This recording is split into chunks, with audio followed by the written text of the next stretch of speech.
ప్రేక్షకులందరికీ నమస్కారం. ఈరోజు మన స్టూడియోలో ప్రముఖ వేదిక యాస్ట్రాలజర్ అవినాష్ దాస్ గారు ఉన్నారు. శ్రీ విశ్వావసునామ సంవత్సరంలో మీనరాశి వారికి ఎలాంటి ఫలితాలు ఉండబోతున్నాయో గురుగారిని అడిగి తెలుసుకుందాం. గురుగారు నమస్కారం. నమస్కారం అండి. ఓం నమ శివాయ, ఓం నమో వెంకటేశాయ. గురుగారు, శ్రీ విశ్వావసునామ సంవత్సరంలో మీనరాశి వారికి ఆర్థికంగా, ఆరోగ్యంగా అన్ని విషయాల్లోనూ ఎలాంటి ఫలితాలు ఉండబోతున్నాయి? మీనరాశి వాళ్ళకి ఆదాయం 5, వ్యయం 5, ప్రాబ్లం ఏం లేదు. రాజపూజ్యం 3, అవమానం 1. సో అవమానం 1 కాబట్టి పెద్ద ప్రాబ్లం లేదు. మీనరాశి వాళ్ళకి ఈసారి మెయిన్ ప్రాబ్లం ఏంటంటే శని వచ్చి నెత్తి మీద కూర్చున్నాడు. అంటే ఏలనాటి శని ఎఫెక్ట్స్ మీరు అనుభవించబోతున్నారు. కానీ దీంట్లో 2 రకాలు ఉన్నాయి. మీ జన్మ జాతకంలో శని బాగుంటే మీకు ఏ ఇబ్బంది లేదు. మీ జన్మ జాతకంలో శని బాలేదు, అప్పుడు ఏలినాటి శని ఇబ్బంది పెడతాడు. ఇప్పుడు అమితాబ్ బచ్చన్ గారు ఏలినాటి శనిలో విపరీతమైన డబ్బు సంపాదించి విపరీతమైన పేరు తెచ్చుకున్నారు. శని చాలా బాగుంది అమితాబ్ బచ్చన్ గారికి. ఏలినాటి శనిలోనే డబ్బులు సంపాదించారు విపరీతంగా, కట్టలు టన్నులు. కానీ అందరికీ అలా బాగుండదు కదా. చాలామందికి శని డ్యామేజ్ ఉంటాడు. చాలామందికి 50% పీపుల్కి మీనరాశిలో 50%కి డ్యామేజ్. అది కూడా శని వచ్చి నెత్తి మీద కూర్చున్నాడు. అంటే పాయింట్ ఏంటి? ఏదైనా పని మొదలు పెడితే ఆటంకం దాటేస్తే సక్సెస్సే. మళ్ళీ ఇప్పుడు 10 అడుగులు ఉన్నాయి, మొదటి మెట్టు మీరు ఎక్కలేకపోతున్నారు. అదే అతి పెద్ద ప్రాబ్లం. ఇప్పుడు 2, 3, 4, 5, 6, 7, 8, 9, 10 ఎక్కేస్తారు. చూచాయిగా సునాయాసంగా ఎక్కేస్తారు. 1వ మెట్టు మీరు ఎక్కలేకపోతున్నారు. కాబట్టి మీరు విశ్వ ప్రయత్నం చేసి ధైర్యం తెచ్చుకొని వీరభద్రుడిలాగా మొదటి మెట్టు ఎక్కాలి. ఫస్ట్ వీరభద్రుడిని పూజించండి, భైరవుణ్ణి పూజించండి, మహాకాల్ని పూజించండి. ధైర్యం తెచ్చుకోవాలి, సాహసం తెచ్చుకోవాలంటే వీళ్ళే మహాకాల్, వీరభద్ర, కాలభైరవుడు గుడికి వెళ్ళండి. సో ఆ ధైర్యంతో ఆటంకాన్ని దాటేయండి. మీకు ఏదైనా మొదటి మెట్టే ప్రాబ్లం వస్తుంది ఈ సంవత్సరం. భయపడాల్సిన అవసరం లేదు. అడుగేసేంత వరకు భయమే. ఆ అడుగు వేసి దాటారా మీకే సక్సెస్. అప్పుడు తర్వాత మిమ్మల్ని ఎవ్వరు ఆపలేడు. శని అనేటోడు మొదటి అడుగునే ప్రాబ్లం ఇస్తాడు, తర్వాత ఇవ్వడు. ఇంకా తర్వాత ప్లస్ చూస్తాడు. వీడు అసలు వీడు గట్టోడా మెతకనా, వీడు మెతకడనైతే ఇక్కడే దొక్కేద్దా మొదటి మెట్టు మీద వీడిని. వీడు గట్టోడా ఊరినైనా మొదటి మెట్టు ఎక్కేసాడా, అప్పుడు పుష్ చేస్తాడు. ఇంకా శని కూడా డ్యామేజ్ చేసేవాడు కాదు, టెస్ట్ చేసేవాడు. టెస్ట్ చేసిన తర్వాత టెస్ట్ పాస్ అవుతే అప్పుడు గ్యారంటీ ఇస్తాడు. గ్యారంటీ ఇచ్చే గ్రహం ఏది లేదు, only Shani gives you guarantee. అందుకని మీరు శనివారం రోజు ఏదైనా మొదలు పెడితే దానికి గ్యారంటీ రిజల్ట్ వస్తుంది. సక్సెస్ అయినా ఫెయిల్యూర్ అయినా రిజల్ట్ వస్తుంది. ఇంకే సోమవారం, మంగళవారం, బుధవారం మీరు మొదలు పెడితే చాలాసార్లు రిజల్ట్ రావచ్చు, రాకపోవచ్చు. కానీ శనివారం రోజు మొదలు పెడితే రిజల్ట్ అనేది గ్యారంటీ వస్తుంది. సక్సెస్ ఆర్ ఫెయిల్యూర్ చాలా ఇమ్మీడియట్గా తెలిసిపోతుంది. కొన్ని వ్యాపారాల్లో అర్థం కూడా కాదు చాలా రోజుల వరకు ఏం జరుగుతుంది అని, అయోమయంలో ఉంటారు. శనివారానికి ఆ స్పెషాలిటీ ఉంది. తర్వాత మీకు ఏలినాటి శని నెత్తి మీద ఉంది కాబట్టి మీరు ఏం చేస్తారంటే చాలా ఇంపార్టెంట్, ఆఫీస్ నుంచి వచ్చిన తర్వాత కూడా కష్టపడాలి. పొద్దున్న ఆఫీస్ నుంచి బయలుదేరే ముందు కూడా కొంచెం ఎక్సర్సైజ్, జిమ్ చేయాలి. ఇంటికి వచ్చిన తర్వాత మీ కాఫీ మీరు పెట్టుకోవాలి, కూరగాయలు తరగాలి, వేరే వాళ్ళకి హెల్ప్ చేయాలి. అంటే నిరంతరం పనిచేస్తూ ఉండాలి. You have to keep working hard. పిల్లల్ని స్కూల్కి డ్రాప్ చేయాలి, పిల్లల్ని డాన్స్ క్లాస్కి తీసుకెళ్ళాలి, పిల్లల్ని ట్యూషన్కి తీసుకెళ్ళాలి, పిల్లలకి చదువు చెప్పాలి. నిరంతరం కష్టపడుతూ ఉంటే ఈ ఏలినాటి శని ఎఫెక్ట్స్ అనేవి జీరో అయిపోతాయి. మీరు కొంచెం లేజీగా ఉన్నారు, కొంచెం అలసిపోయారనుకోండి, అప్పుడు శని మీ మీద డాన్స్ చేస్తాడు, మీ తల మీద ఆరోగ్య సమస్యలు ఇస్తాడు, గొడవలు పెట్టిస్తాడు, ఆటంకాలు పెట్టిస్తాడు. అర్థమైందా? సో టెస్టింగ్ పీరియడ్, ఫ్రాంక్గా చెప్పాలంటే మీకు మీనరాశి వారికి ఈ సంవత్సరం టెస్టింగ్ పీరియడ్ ఉంది కాబట్టి రెచ్చిపోండి. సో మరి వీళ్ళకి ఇలాంటి పరిస్థితి ఉంది కాబట్టి ఏదైనా డబ్బు ఉంటే దాచుకోవడం బెటరా, లేదంటే ఏదైనా పెట్టుబడిలో ఇన్వెస్ట్ చేయడం బెటర్ అంటారా?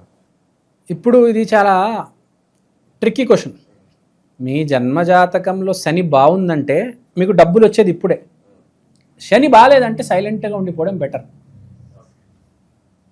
బేసిక్గా అర్థమైందా? శని బాగున్నాడు, ఆటోమేటిక్ కర్మలు అటువైపు తీసుకెళ్తే సక్సెస్ వచ్చేస్తుంది. మీరు చెడు కర్మలు చేసి ఉంటే కూడా మిమ్మల్ని అటు తీసుకెళ్ళి మొత్తం నాశనం చేసేస్తాడు. ఈ రాశి వాళ్ళు ఈసారి వీడికి 3 పరిణామాలు ఉంటాయి. అయితే సూపర్ సక్సెస్ చేసేస్తుంది, లేకపోతే మొత్తానికి వాడు నాశనం అయిపోతాడు. మూడోవాడు ఉంటాడు, వాడేంటి ఆడు ఒక అడుగేస్తాడు, వాడికి అర్థమైపోతుంది వెళ్ళాలా వద్దా అని, ఆడు జాగ్రత్త పడతాడు. మీకు అర్థమైందా? అంటే రిజల్ట్ ఓరియంటెడ్ రాశి ఈసారి ఏదైనా గ్యారంటీ రిజల్ట్ రాబోతుంది. ఇప్పుడు మనం ఫస్ట్ ర్యాంక్ ఎవరికి ఇచ్చాము? వృషభ రాశి వాళ్ళకి. కానీ వాడు పని చేస్తేనే కదా సక్సెస్ వచ్చేది. ఈసారి ఏంటంటే మీనరాశి వాళ్ళకి స్పెషాలిటీ, నువ్వు ఏమీ చేయకపోయినా, నువ్వు సైలెంట్గా ఉన్నా, నీ పాపకర్మలు ఉంటే ఆటోమేటిక్ నేను అటు తీసుకెళ్ళి నిన్ను నాశనం చేస్తాడు. మీకు అర్థమైందా? చెడు జరిగి తీరుతుంది. మంచి జరగాలంటే నువ్వు ఒక అడుగు వెయ్యాలి, కానీ చెడు జరగాల్సినప్పుడు జరిగి తీరుతుంది, నువ్వు నాశనం అవుతావు. సో మొత్తం మీ కర్మ మీద ఉంది. ఇప్పుడు ఏలినాటి శని ఉందని భయపడాల్సిన అవసరం లేదు. శని బాగుంటే కట్టలు కోట్లు ఇచ్చాడు అమితాబ్ బచ్చన్కి ఏలినాటి శని. అంత భయపడాల్సిన అవసరం లేదు. ఇక ఈ గురుగారు మరి ఈ ప్రాంతంలో ఈ విదేశాలకు వెళ్ళాలంటే ఈ ప్రయత్నాలు సఫలీకృతం అవుతాయి అంటారు? గ్యారంటీ సఫలీకృతం అవుతాయండి, నో ప్రాబ్లం. మీరు వెళ్ళిపోవచ్చు హ్యాపీగా, మీ పని మీరు చేసుకోవచ్చు విదేశాల్లో. రియల్ ఎస్టేట్కి సంబంధించి భూములు కొనడం కానీ మరి ఎలాంటి వాటి? రియల్ ఎస్టేట్కి సంబంధించి ఈ భూముల గురించి చెప్పాలంటే మీకు ఫర్ ఎగ్జాంపుల్ కన్స్ట్రక్షన్ చేస్తున్నారనుకోండి, బిగ్ సైజ్ కన్స్ట్రక్షన్స్ మీకు బాగా హెల్ప్ అవుతాయి. అంటే చిన్నది చేయొద్దు, కొంచెం పెద్ద స్థాయిలో చేస్తారు కూడా. పెద్ద స్థాయి కన్స్ట్రక్షన్ చేస్తారు, చిన్నవి చేయొద్దు. పెద్దవే వస్తే పెద్దవే చేస్తారు. అది గుర్తుపెట్టుకోండి. శని బాగుంటే పెద్ద సైజు ప్లాట్లు, పెద్ద సైజు ఇల్లు వస్తుంది. ఎందుకంటే గురువు వీళ్ళకి 4వ ఇంట్లో ఉన్నాడు కాబట్టి బిగ్ సైజ్ కన్స్ట్రక్షన్ వస్తుంది. రియల్ ఎస్టేట్లో బిగ్ ప్రాజెక్ట్ తీసుకుంటారు బేసిక్గా. రియల్ ఎస్టేట్ అయితే బాగా హెల్ప్ అవుతుంది, విదేశీ యానాలు బాగా హెల్ప్ అవుతాయి. కానీ ఒకటి గుర్తుపెట్టుకోండి, మీకు ఏలినాటి శని ఉంది కాబట్టి కొంచెం జాగ్రత్తగా ఉండండి. తస్మాత్ జాగ్రత్త. 4 వైపులు చూడండి ఒకసారి ఏదైనా పని చేసే ముందు. భయపెట్టడం లేదు, జాగ్రత్త పరుస్తున్నాను, గజగజ ఉనికిపోవద్దు. మనిషి అన్నాక కొంచెం జాగ్రత్తగానే ఉంటాడు. కానీ మీకు ఏలినాటి శని ఉంది కాబట్టి డబల్ జాగ్రత్తగా ఉండండి అని చెప్తున్నా. మీకు కరెక్ట్గా అనిపిస్తే వెళ్ళిపోండి, గ్యారంటీ సక్సెస్ వస్తుంది. ఏదైనా చిన్న తేడా కనిపించినా వెనుకడుగు వేసేయండి, రిస్క్ వద్దు. ఏలినాటి శని ఉంది, అది కూడా తల మీద కూర్చొని ఉంది, కొంచెం స్లో. శుభకార్యాల పరిస్థితి ఏంటంటారు గురుగారు ఈ సంవత్సరం? శుభకార్యాలు పరిస్థితి చూడండి, ఈసారి ఏలినాటి శని అంటే వర్క్. సో వర్క్ రిలేటెడ్ ఇబ్బందులు ఉన్నాయి కాబట్టి పెళ్ళికి సంబంధించిన ఇబ్బందులు ఏమీ లేవు. శుభకార్యాలు అన్నీ హ్యాపీగా ఉంటాయి, పిల్లలు అందరూ అంతా బాగానే ఉంటుంది.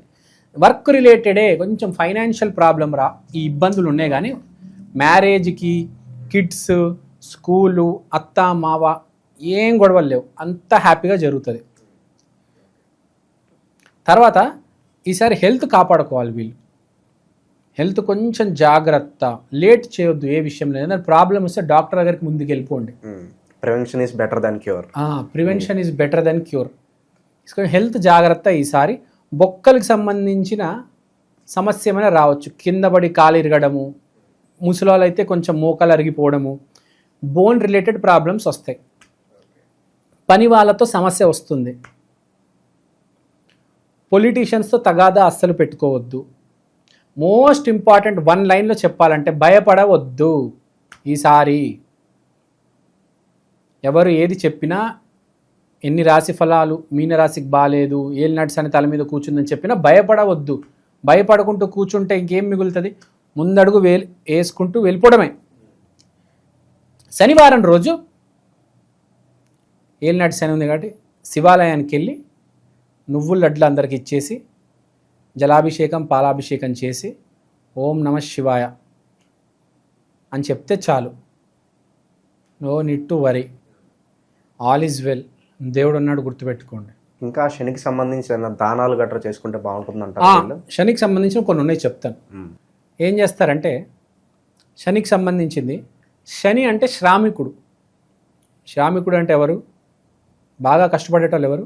లేబర్ వాళ్ళు, జిహెచ్ఎంసి వాళ్ళు, డంప్ యార్డ్ దగ్గర పనిచేసే వాళ్ళు, డ్రైవర్స్, చాలా ఫిజికల్గా ఎవరైతే డ్రైన్ అయిపోతారో రిక్షా వాళ్ళు ఉంటారు, రిక్షా వాళ్ళు, తోపుడు బండ్ల వాళ్ళు, తోపుడు బండ్లు, అలాంటి వాళ్ళకి డొనేషన్ ఇవ్వగలిగితే ఎంత ఏలినాటి శని అయినా మిమ్మల్ని వదిలేస్తుంది. ఎంత అసలు కింద మీద అయిపోవాలి, చెమటలు వచ్చేవాడికి అంత కష్టపడాలి. అలాంటి వాడికి డొనేషన్ చేయండి, దాన ధర్మాలు చేయండి. కారులో తిరిగేట వాళ్ళకి, ఫ్లైట్లో తిరిగేట వాళ్ళకి, పబ్బుల్లో తీసుకెళ్ళి, మాల్స్లో తీసుకెళ్ళి పార్టీలు ఇవ్వడం కాదు, కష్టపడేటవాడికి దానం చేయండి. గుర్తుపెట్టుకోండి. లేబర్కి డబ్బులు ఇవ్వండి, బట్టలు ఇవ్వండి, అద్భుతంగా ఉంటుంది. No need to worry, all is well, దేవుడు ఉన్నాడు. మీ జన్మ జాతకం బాగుంటే మిమ్మల్ని అయితే ఎవరు ఆపలేరండి. మీ జన్మ జాతకం బాగాలేకపోతేనే ఏలినాటి శని ఇబ్బంది పెడుతుంది. జన్మ జాతకం బాగుంటే ఏలినాటి శని ఒక వరం. కాబట్టి మీ జన్మ జాతకం బాగాలేకపోతే నిజంగా ఏలినాటి శని కాదు, ఎవరైనా ఇబ్బంది పెడతారు కదా, ఎవరైనా ఇబ్బంది పెడతారు. జాతకం బాగాలేనండి ఎవడు కాపాడగలుగుతాడు చెప్పండి? జాతకం బాగున్నాడు ఎవడు ఆపగలుగుతాడు? అది గుర్తుపెట్టుకోవాలి. పుణ్యకర్మలు చేస్తే మంచినే జరుగుతుంది, చెడు కర్మలు చేసుంటే చెడునే జరిగి తీరుతుంది తప్పకుండా. సో అది నో నీడ్ టు వరీ. ఇది ఉంది, అది ఉంది, ఆ రాసాడికి బాగుంది, ఈ రాసాడికి బాగుంది. నువ్వు మంచి చేసుంటే నీకు మంచినే జరుగుతుంది, గుర్తుపెట్టుకో. అది సో మీనరాశి వాళ్ళందరికీ కూడా మంచి ధైర్యాన్ని అయితే ఇచ్చారు. ఏలినాటి శనిలో ఉన్నప్పటికీ వీళ్ళు ధైర్యంగా ముందుకెళ్ళి అన్ని మంచి ఫలితాలు వీళ్ళు ఎక్స్పీరియన్స్ చేయాలని చెప్పి మనస్ఫూర్తిగా కోరుకుందాం గురుగారు. ధన్యవాదాలు. ధన్యవాదాలు.